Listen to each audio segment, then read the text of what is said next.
Hello, Sema Ethical Energy community. It is great to have you, or it's great to have you back. Welcome. We are in chapter 2 of season 6. Season 6 is Oats and Toast, and we are in chapter 2. This is a lesson titled From Reverent Altar Offerings to Visible Abundant Provision.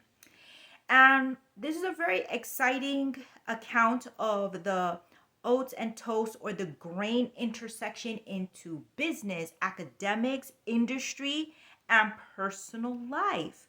And what does it mean to have a robust, reliable supply of oats and toast, or staple grains? And it has a lot in business, in industry, and in personal breadwinning. So let's explore those points with today's scripture and then apply it. So, first and foremost, we're going to let the word speak for itself. And we will be taking the scripture text from Genesis chapter 41, verse 1 through 5, 28 through 30, and verse 34 through 37.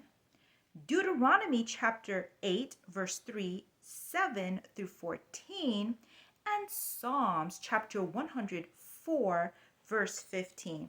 So feel free to mark that down or replay the video in order to get those scriptures. So from private altar reverence to visible abundant provision, let's start with Genesis chapter 41, verse 1 through 5, verse 28 through 30, and verse 34 through 37.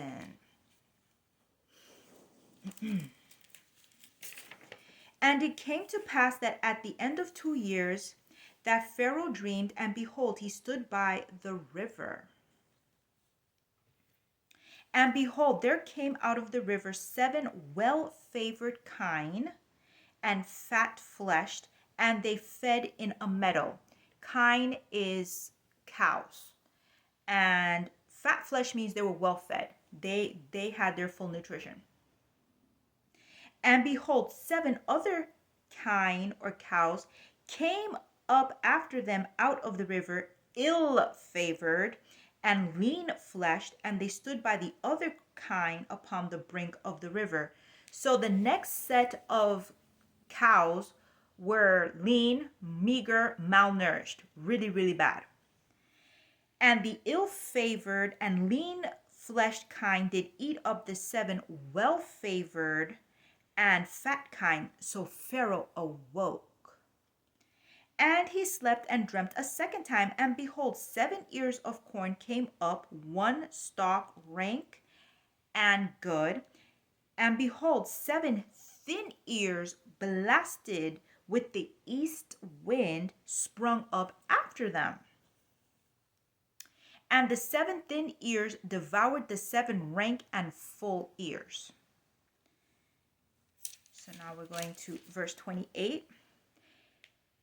And this is where Joseph is interpreting. This is the thing which I have spoken unto Pharaoh. What God is about to do, he showeth unto Pharaoh. Behold, there came 7 years of great plenty throughout the land of Egypt, and there shall arise after 7 years of famine, and all the plenty shall be forgotten in the land of Egypt, and the famine shall consume the land. Verse 34. Let Pharaoh do this. Let him appoint officers over the land, and take up a 5th part of the land of Egypt in the 7 plenteous years, and let them gather all the food of those good years that come, and lay up corn under the hand of Pharaoh, and let them keep food in the cities. And the food shall be in store to the land against the 7 years of famine, which shall be in the land of Egypt. Next, Deuteronomy chapter 8, verse 3, and then verse 7 through 14.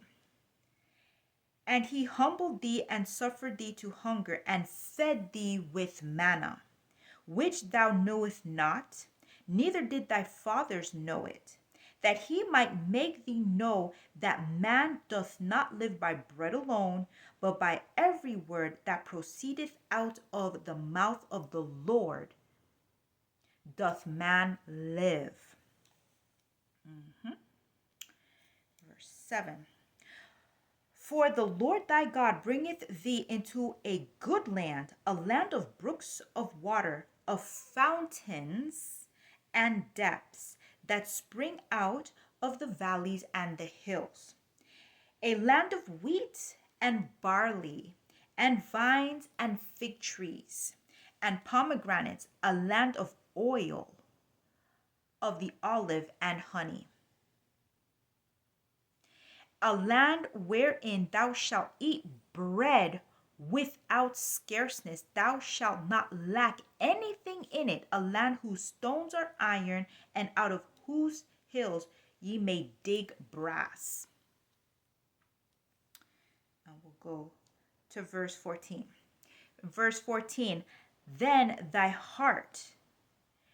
We'll go for 13. And when thy herds and thy flocks multiply, and thy silver and thy gold is multiplied, and all that thou hast has multiplied, then thy heart be lifted up, and thou forget the Lord thy God, which brought thee forth out of the land of Egypt from the house of bondage, who led thee through the great and terrible wilderness, wherein fiery serpents and scorpions and drought, where there was no water, who brought thee forth water out of the rock of flint, who fed thee in the wilderness with manna, which thy fathers knew not, that he might humble thee, and that he might prove thee to do the good at thy latter end. And lastly, Psalm chapter 104, verse 15.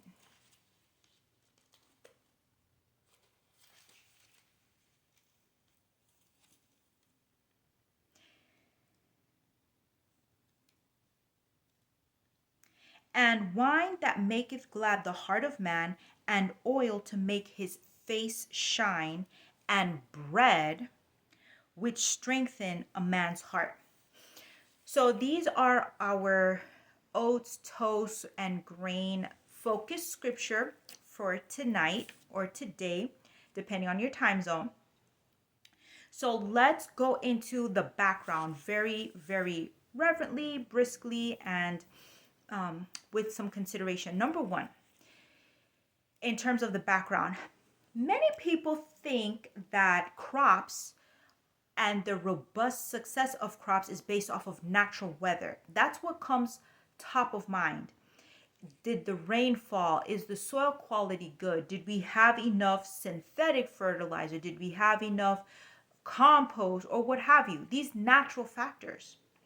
But what these scriptures are showing us is that the climate of a person's heart and heart posture towards God and moral uprightness is going to have a greater factor, a greater influence in whether we can have reliable access to bread, provision, and so forth.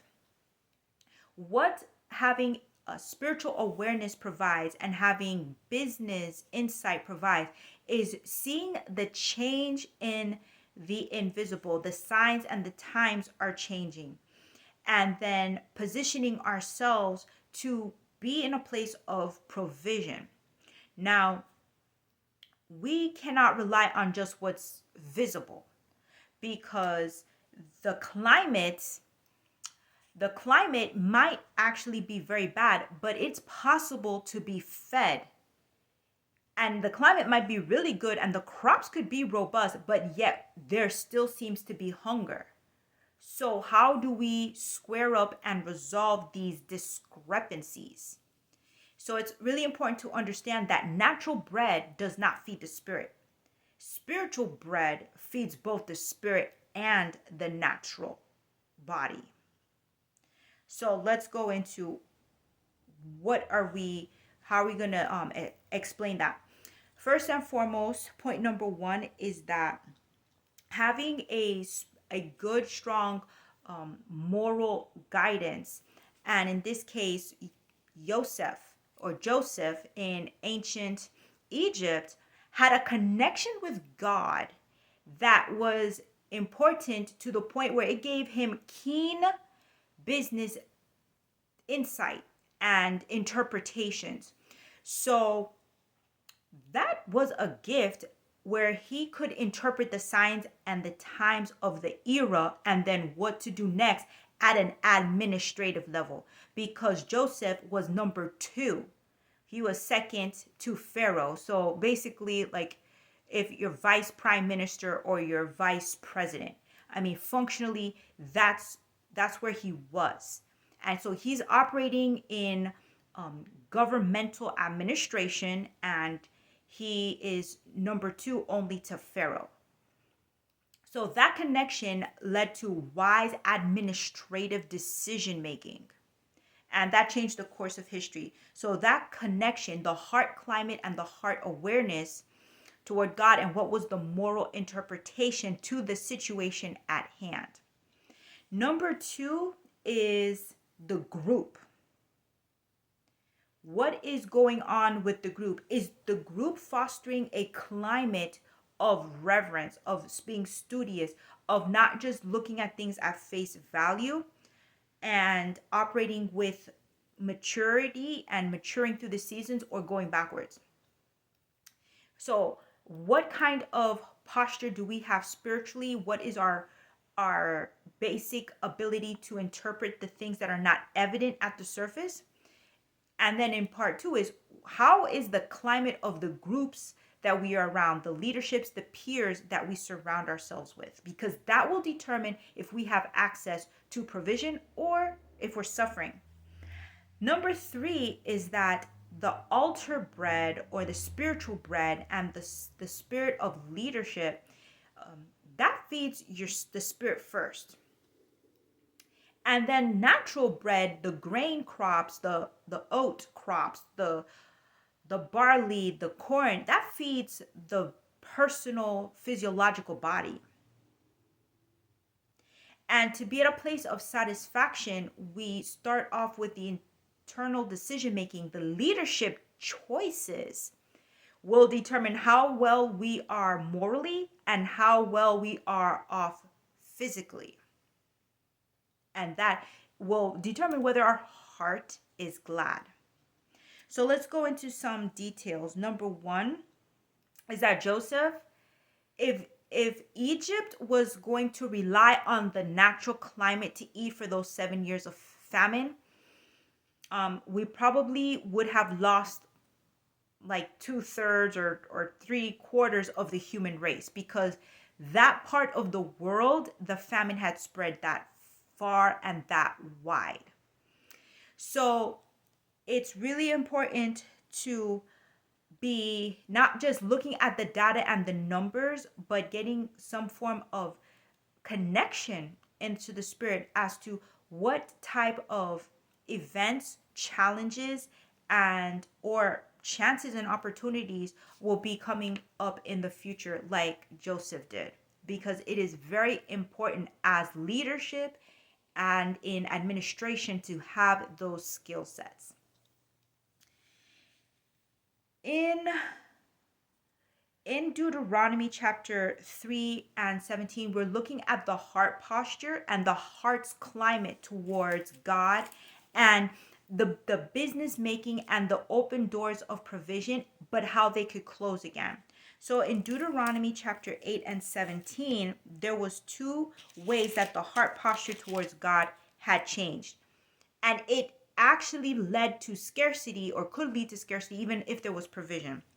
So in Deuteronomy chapter 8 and verse 3 and verse 17, and he humbled thee, and you suffered thee to hunger, but he fed thee with manna. And he fed thee with manna which thou knewest not, neither did thy fathers know. This is an innovation and an innovative change. This is a game changer situation. So obviously, at this point, it's an account of the ancient Israelites leaving ancient ancient Egypt, where at that point in the administration is a totally different Egyptian administration that is now hostile to the ancient Israelites. Moses has to get them out, and they're going through the wilderness, which was a part of the game plan. But it was not necessary to stay in the wilderness 40 years. What happened was the group heart climate towards God and also towards Moses, but fundamentally towards God, was one of disbelief, disobedience, and it prolonged the time in the wilderness. So that could happen when we are facing adversity and we are not aware and keen to tap in to what are the instructions in that hardship. In verse 17 of Deuteronomy chapter 8, the opposite happens. What's our heart posture once we succeed, once we triumph, once the bread is abundant, once the provision is rich?